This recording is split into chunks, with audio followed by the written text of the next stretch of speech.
இயேசு வாழ்ந்த திருக்குடும்பம் இனிமையானதே.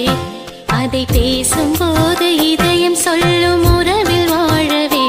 என்றும் மனிதரெல்லாம் மகிழ்ச்சியோடு வாழணும். எங்கள் குடும்பமெல்லாம் திருக்குடும்பம் ஆகணும். என்றும் மனிதரெல்லாம் மகிழ்ச்சியோடு வாழணும். எங்கள் குடும்பமெல்லாம் திருக்குடும்பம் ஆகணும். இறைவா அருள் தருவாய், இரவா உறவருள்வாய். இறைவா அருள் தருவாய், இரவா உறவருள்வாய். இயேசு வாழ்ந்த திருக்குடும்பம் இனிமையானதே. அதை பேசும்போது